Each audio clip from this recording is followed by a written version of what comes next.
So hey guys, welcome back to the new video. मैं हूं लवकुश और आप देख रहे हैं अमेजिंग लवकुश यूट्यूब चैनल। दोस्तों, बहुत बहुत स्वागत करता हूं आप सभी का फिर से नई वीडियो में।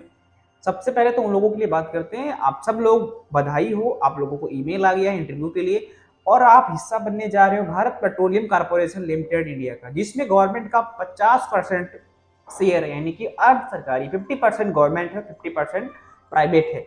अगर कह लो, अगर आपको इंटरव्यू में ईमेल आ गया है तो आपके लिए गोल्डन अपॉर्चुनिटी है। आप बिल्कुल भी मिस ना करें, आप जरूर से जरूर तैयारी करके जाएं, ठीक है। और सबसे ज्यादा सैलरी स्टाइपेंड जो होता है वो बीपीसीएल ही प्रोवाइड कराती है। 18,000 रुपए का स्टाइपेंड आपको बीपीसीएल अप्रेंटिसशिप जॉब प्रोवाइड कराती है, अगर आप अप्रेंटिसशिप सिलेक्शन लेते हैं तो। उसके अलावा और कुछ नहीं, डीएटीए कुछ नहीं प्रोवाइड कराती है। और एक साल की ट्रेनिंग देती है, उसके बाद सर्टिफिकेट देती है। हर महीने आपके अकाउंट में सैलरी आती रहती है। काम कुछ ज़्यादा नहीं होता, आपके डिपार्टमेंट आपकी ब्रांच के अकॉर्डिंगली ही सब काम लेते हैं। जैसे कि आप फ्रेशर हो, आपसे कोई बोझा नहीं करवाएंगे, आपसे कोई एस्टिमेटिंग बिलिंग या कंस्ट्रक्शन का मैनेजमेंट नहीं करवाएंगे, आपसे नॉर्मल जो वर्क होता है वो आपका फ्रेशर के लिए करवाएंगे। तो जरूरी चीज़ें हैं जो इंटरव्यू के लिए प्रिपेयर कैसे करें और कैसे जाएं इंटरव्यू के लिए, क्या क्वेश्चन पूछते हैं, सिलेक्शन कैसे लें। तो इस वीडियो में एंड तक बने रहें, सब कुछ बताएंगे इस वीडियो में। ज़्यादा डीपली ज़्यादा आपको एक्सप्लेन करके नहीं बताने वाले हैं, बस एक इंटरटेनमेंट के साथ बताएंगे आपको कैसे इंटरव्यू को फेस करना है और क्लियर करना है। फेस ही नहीं करना बल्कि इंटरव्यू को क्वालिफाई करना है, ठीक है। ऐसा नहीं आप इंटरव्यू देने गए कंप्लीटली हो गया बस चले, नहीं नहीं, इंटरव्यू को क्वालिफाई करके आना है और जॉब लेके आनी है, ठीक है। तो बेसिकली मैं आपको फर्स्ट पॉइंट से क्लियर करके बताना चाहता हूँ। सबसे पहले तो आप जाएंगे, ईमेल चेक करेंगे, ईमेल पे लेटर होगा, ईमेल लेटर को कॉपी करेंगे, आप प्रिंट आउट कराएंगे, सब कुछ ले लेंगे, डॉक्यूमेंट्स रेडी करेंगे अपने जीरोक्स के साथ। ओरिजिनल डॉक्यूमेंट्स आपको साथ में लेकर के जाने हैं, ये आप हमेशा ध्यान रखिए। जब आपके जो बीपीसीएल ऑफिस में पहुंचेंगे, जैसा भी कोई भी आपका ऑफिस रहता है, तो वहाँ पर रिसेप्शन में जाना होता है, रिसेप्शन में आपको साइन वाइन करने होते हैं, उसके बाद आपको अंदर एंट्री मिलती है और डॉक्यूमेंट्स वेरिफिकेशन होता है। डॉक्यूमेंट्स वेरिफिकेशन होने के बाद आपका इंटरव्यू शेड्यूल किया जाता है। इंटरव्यू आपका डिपार्टमेंट लेता है, जो भी आपकी ब्रांच है, mechanical, electrical, diploma, ITI, polytechnic, जो भी है, कोई भी सा भी ब्रांच है आप लोगों का, तो उसके अकॉर्डिंग आपका इंटरव्यू शेड्यूल किया जाता है। और आपके डिपार्टमेंट का प्रोफेसर या असिस्टेंट या इंजीनियर कोई भी हो, वही आपका इंटरव्यू लेते हैं, इंटरव्यूअर जो होता है, ठीक है।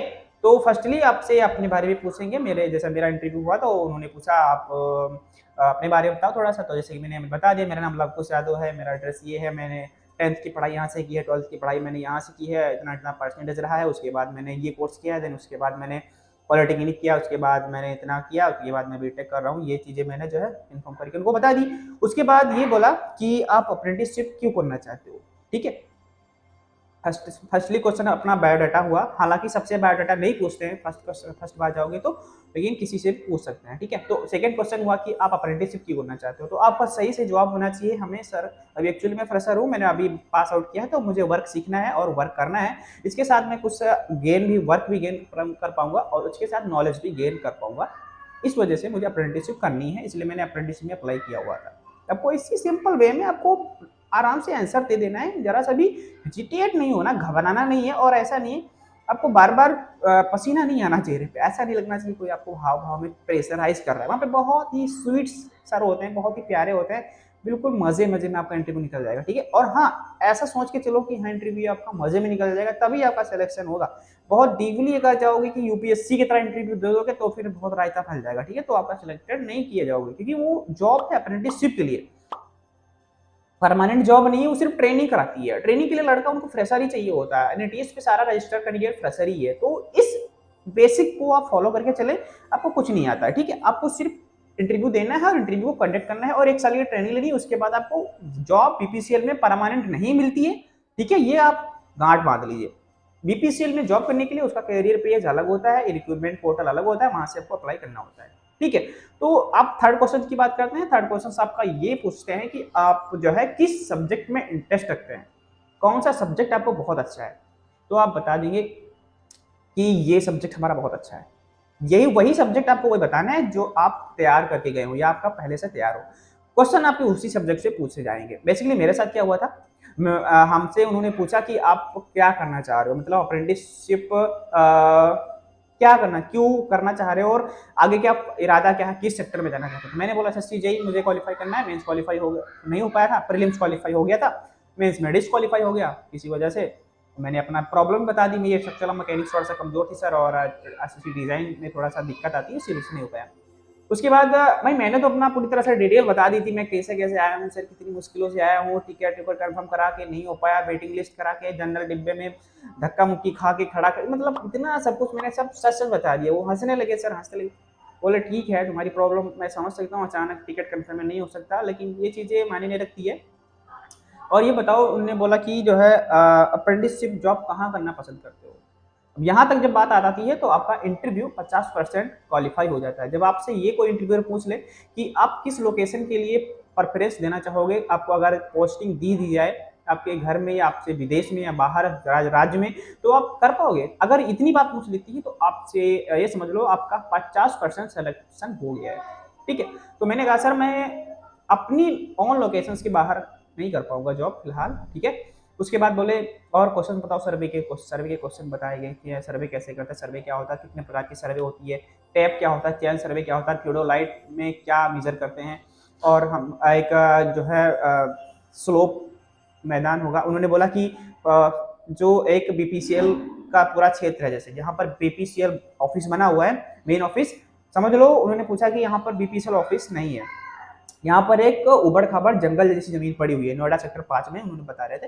अब वो बोले कि इसका हमें सर्वे करना है तो बेंचमार्क क्या रखेंगे। ठीक है, तो बेंचमार्क आपको सर्वे से बेंचमार्क होता है ना, बेंचमार्क क्या रखेंगे। उसके बाद क्वेश्चन पूछा था कि चैन सर्वे में कितने लोगों की जरूरत पड़ती है, और उसके बाद ये पूछा था चैन सर्वे में हम बेंचमार्क को कैसे डिसाइड करते हैं। ठीक है, ये पूछा था सर्वे कितने प्रकार की होती हैं, ये क्वेश्चन पूछा था। ये चीजें हैं, अब क्वेश्चंस वही पूछते हैं जो आपके सिलेबस के अकॉर्डिंग जो आप पढ़ के गए हो, उनको आपसे पूछेंगे कि कौन सा सब्जेक्ट आपको अच्छा है, इसमें आपसे क्वेश्चन पूछा जाए तो आपको बता देना वही जो आपको अच्छा लगता हो। ठीक है, बस वही क्वेश्चन आपसे पूछ लिए जाएगी। ऐसा तो है नहीं आपको ऑलराउंडर सब कुछ आता हो, अब वो जानते हैं कि डिप्लोमा पास आउट लड़के को सब कुछ नहीं आता होता है। ठीक है, समझे। और डिप्लोमा पास आउट करने के बाद 3-4 महीने बाद अप्रेंटिसशिप सिलेक्शन होता है, क्योंकि ऐसा अब उस बीच में लड़का सब भूल जाता है पूरी तरह से, उन्हें सब आइडिया होता है इस बीच का। तो ये चीज़ समझ लीजिए। बाकी उसके बाद हम लोग शायद 200 के समथिंग में थे, 200 लड़के वहाँ पे थे, और मेरी ब्रांच में सिर्फ एक ही लड़की थी, बाकी 4-5 लोग लड़के थे। ठीक है, तो उसके बाद मैं एडिटोरियम में बैठ गया था। एडिटोरियम में बैठने के बाद पता नहीं क्या मेरे साथ ही ऐसा हुआ, सडनली मुझे अजीब सा लग रहा है और मुझे काफ़ी अमेजिंग सा फील हो रहा है, बिकॉज आई एम अमेजिंग। नहीं नहीं, ऐसा कुछ भी नहीं है। लास्ट में मैं सोने लगा था, मतलब ट्रेन में मैं आया हुआ था पूरी तरह से। यार मैं अपनी कहानी सुनाना चाहूँ, थोड़ा सा माफ करना, बिकॉज रात भर जाग के गया था मैं, और ट्रेन में सो नहीं पाता चैन से पूरी तरह से, तो वहाँ सोने लगा तो नीचे मैडम आई, मेरा नाम लिया, लवकुश कोई है यहाँ पे, लवकुश कोई है। मैं तो सो रहा था मस्ती में, और मेरा नाम भी किसी को वहाँ पे पता नहीं था लवकुश कौन है। फिर बहुत तेज बोली लवकुश कोई है। सडनली मैं उठा, हाँ मैडम, तुरंत मैंने अपने फाइल उठाई, तुरंत चल दिया। तो वो बोली तुम्हारा नाम लवकुश, मैंने कहा हाँ, तो आपको मैडम ने बुलाया है। उसके बाद जो मेन मैडम थी वहाँ पे, रिक्रूटर हाई मतलब हेड ऑफ रिक्रूटर होती है ना मैडम, वही नाम अनाउंस करती है, लास्ट में सेलेक्ट कैंडिडेट होते हैं। उन्होंने हमको पर्सनली बुलाया, किसी लड़के को नहीं बुलाया, बिकॉज मुझे ही पर्सनली उन्होंने बुलाया और मेरे बारे में सब कुछ पूछा, क्या करना है, कैसे करना है, क्या करते हो, क्या कैसे पढ़ाई करिए, और आगे प्लान क्या है, तो जॉब कहाँ कर पाऊँ क्या नहीं। तो मेरा मानना ये था, हम अपने ही लोकल एरिया में करना चाहते हैं, बाहर एरिया में नहीं जाना चाहते। ठीक है, तो मेरा ही सिंपल उनसे कहना था ना सर कि मैंने ऐसा ही बोल दिया था कि मुझे मैम अपने ही लोकल एरिया में चाहिए, मुझे बाहर नहीं जाना है कहीं पर भी जॉब करने के लिए। ठीक है, तो ये चीज़ उनको कंफर्म करनी थी, बिकॉज बीपीसीएल का जो सेक्टर होता है वो एक जगह नहीं होता है। अब सोचो कि आपके घर में जॉब मिल जाएगी, तो ऐसा पॉसिबल नहीं होता दोस्तों, कहीं भी वो भेज सकते हैं। लास्ट में सिलेक्शन हुआ, जब सेलेक्टेड होने कैंडिडेट का नाम लिया उन्होंने, तो उन्होंने लास्ट में बता दिया कि जो जॉब प्रेफरेंस लोकेशन होगी वो हम डिसाइड करेंगे कहाँ आपको भेजना है, आप चूज नहीं कर सकते हो कि हमें कहाँ जाना है। वो डिपार्टमेंट बीपीसीएल वाले जहाँ भेजेंगे वहीं आपको जाना पड़ेगा। ठीक है, 18,000 रुपये आपको पर मंथ सैलरी मिलेगी, स्टाइपेंड मिलेगा, उसी में आपको भरत पोषण रहना खाना सब कुछ देखना पड़ता है। सबसे पहली बात है, जो क्वेश्चंस पूछते हैं वो आपके लॉजिकल होते हैं, बेसिक क्वेश्चन पूछे जाते हैं, और ज़्यादा स्मार्ट बन के जाओगे ना तो फिर रायता फैल जाएगा, आपसे क्वेश्चन बहुत पूछते हैं, ये समझ लेना। ज़्यादा स्मार्ट बन के मत जाना। हाँ ये है कि थोड़ा सा लगना चाहिए डिप्लोमा होल्डर हो, ITI किए हो, बीटेक किए हो, ये लगना चाहिए फिलहाल के लिए, समझे। ज़्यादा ओवर स्मार्ट बनने की जरूरत नहीं वहाँ पे, क्योंकि ओवर स्मार्ट बनोगे ना तो फिर बहुत क्वेश्चन पूछते हैं वहाँ पे, फिर बता नहीं पाओगे, रोने लगोगे, फिर ऐसा हो यार मेरा तो जाना आना बेकार ही हो गया, ऐसा नहीं होना चाहिए। तो बिल्कुल एक लॉजिक से रहना चाहिए और जाना। और मैं आप चाहता हूँ यार, इंटरव्यू बहुत इजी है, आराम से इतना थोड़ा सा पढ़ के जाओगे तो सेलेक्ट हो जाओगे। और मेरी तो आपसे दुआ है, बिल्कुल रिक्वेस्ट है गॉड से कि आप जाओ, सेलेक्ट होके आओ। ठीक है, वापस फिर से वीडियो को कमेंट करो, सब्सक्राइब करो, वीडियो को लाइक शेयर करो, कमेंट करो। और ये चीज़ इंपॉर्टेंट आप ध्यान रखना, जो मुझे नहीं लग रहा मुझे कुछ बताना रह गया होगा। डिप्लोमा पास आउट हो, ITI किए हो, तो मेरी बात को आप समझ पाए होंगे दोस्तों। ठीक है, उम्मीद है कि आपको संतुष्टि हुई है और आप इंटरव्यू प्रिपेयर करेंगे। मैं लास्ट में यही कहना चाहूंगा दोस्तों कि आप एक सब्जेक्ट को तैयार कीजिएगा और आपसे उसी सब्जेक्ट का इंटरव्यू होगा। सारे क्वेश्चंस रेडी कर लीजिएगा, इंटरव्यू उसी सब्जेक्ट की पूछेंगे क्वेश्चंस और आप आसानी से आंसर दे दीजिएगा, सिलेक्शन आपका हो जाएगा। अब अगर आपसे इंटरव्यू यही पूछ ले कि आप लोकेशंस कहाँ पर, जैसे वो पूछ ले कि हमारे पास इतनी इतनी लोकेशंस हैं, जैसे हरियाणा, चंडीगढ़, रायपुर, राजस्थान, बिहार, XYZ दुनिया का बवाल, ठीक है, तो आपको चूज करना है सर यहाँ कर लूंगा, तो वहां पर 50 से 60% इंटरव्यू सिलेक्शन पक्का हो जाता है। ठीक है, उसके बाद लिस्ट बनती है और आपका नाम भी वहां पे शो कर दिया जाता है, समझे। तो ये चीज रही आपकी इस वीडियो में, मैंने आपको बता दिए दोस्तों। 10 मिनट 44 सेकंड 42 सेकंड हो रहा है यहाँ पे, क्षमा चाहता हूँ, आपको टाइम वेट किया मैंने, वेट करना पड़ा, नहीं लेकिन आपने सीखा भी बहुत कुछ है दोस्तों। 10 मिनट बाउंसिंग, 11 सेकंड, 11 मिनट होने वाले हैं। मैं वीडियो को यहीं पे एंड करता हूँ, इजाजत दीजिए मुझे, मिलते हैं नेक्स्ट वीडियो में, तब तक के लिए love you, thank you for watching.